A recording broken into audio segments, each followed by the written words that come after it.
Salam, selamat pagi sahabat terkasih. Setiap orang ingin dikasihi.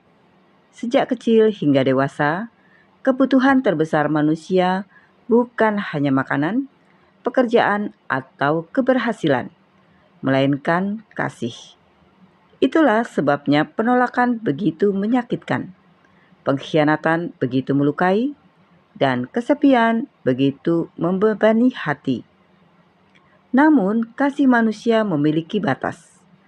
Ada kasih yang berkurang karena waktu. Ada kasih yang berubah karena keadaan. Ada kasih yang memudar karena kekecewaan.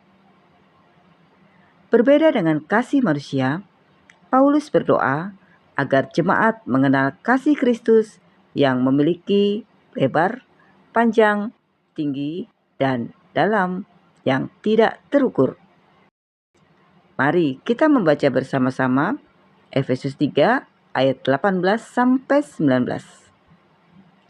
Aku berdoa supaya kamu bersama-sama dengan segala orang kudus dapat memahami betapa lebarnya dan panjangnya dan tingginya dan dalamnya kasih Kristus, dan dapat mengenal kasih itu, sekalipun ia melampaui segala pengetahuan. Aku berdoa supaya kamu dipenuhi di dalam seluruh kepenuhan Allah. Sahabat terkasih, kasih Kristus begitu lebar, sehingga mencakup siapa saja yang datang kepadanya. Kasih Kristus begitu panjang, sehingga tidak berhenti ketika kita gagal atau jatuh. Kasih Kristus begitu tinggi, sehingga mengangkat orang berdosa menjadi anak-anak Allah. Kasih Kristus begitu dalam, sehingga ia rela turun ke dunia dan mati di kayu salib demi menyelamatkan manusia.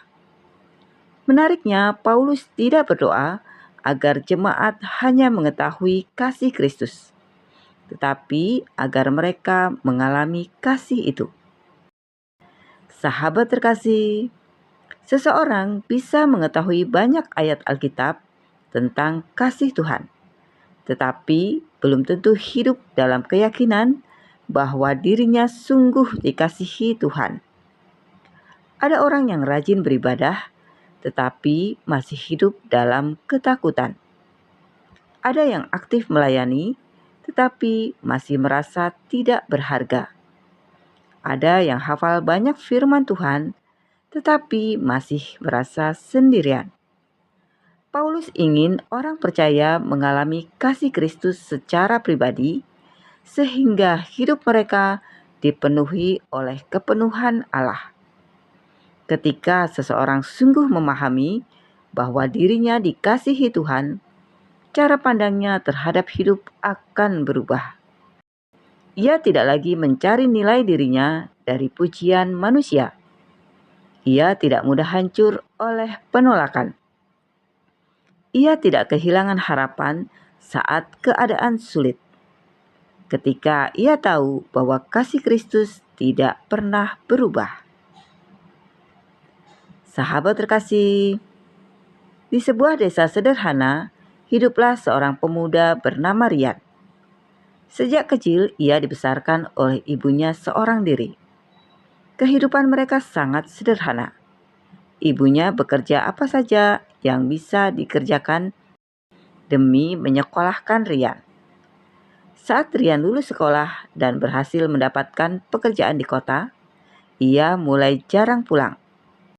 Ia merasa masa lalunya terlalu sederhana untuk dikenang. Ketika ibunya menelpon, seringkali ia tidak mengangkat.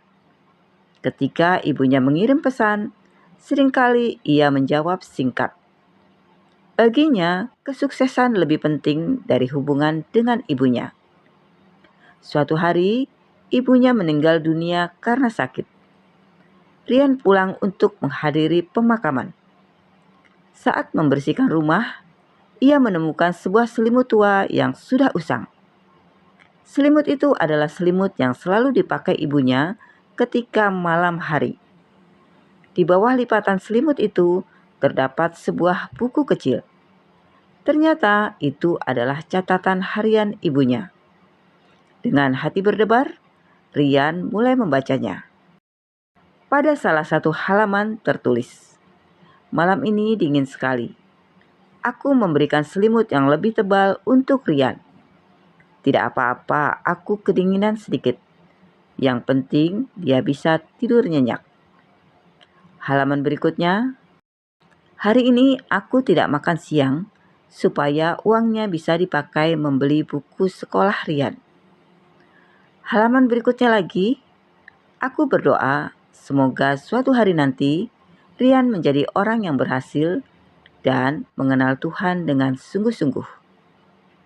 Semakin banyak ia membaca, semakin deras air matanya mengalir. Selama ini ia tahu ibunya mengasihinya. Tetapi ternyata kasih itu jauh lebih besar daripada yang pernah ia bayangkan.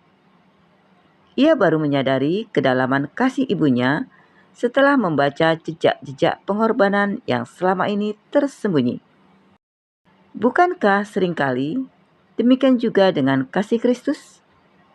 Kita tahu Tuhan mengasihi kita. Kita sering mendengar khotbah tentang kasih Tuhan. Kita hafal ayat tentang kasih Tuhan. Tetapi kita belum sungguh memahami betapa besar kasih itu. Salib Kristus adalah bukti bahwa kasih-Nya jauh lebih besar daripada yang mampu dipahami oleh pikiran manusia. Ketika kita masih berdosa, Dia mengasihi. Ketika kita jatuh, Dia mengampuni. Ketika kita lemah, Dia menguatkan. Ketika kita tersesat, Dia mencari.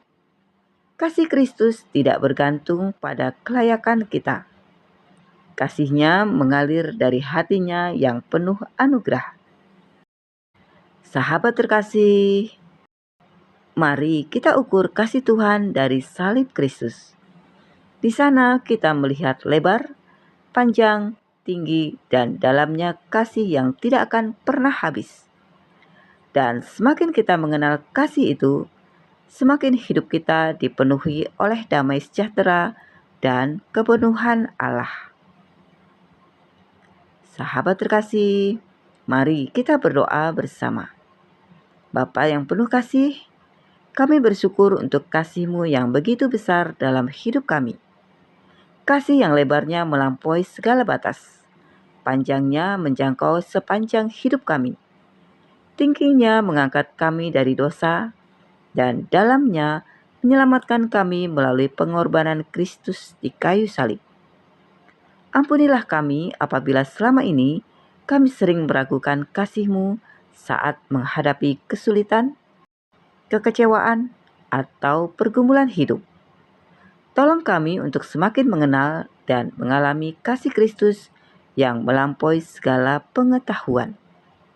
Penuhi hati kami dengan damai sejahtera, sukacita, dan keyakinan bahwa kami adalah anak-anak-Mu yang berharga di hadapan-Mu.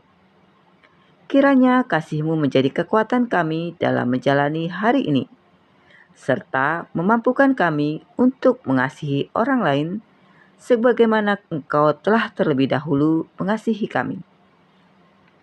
Kami menyerahkan seluruh kehidupan, keluarga, pekerjaan, pelayanan, dan masa depan kami ke dalam tangan-Mu yang penuh kasih.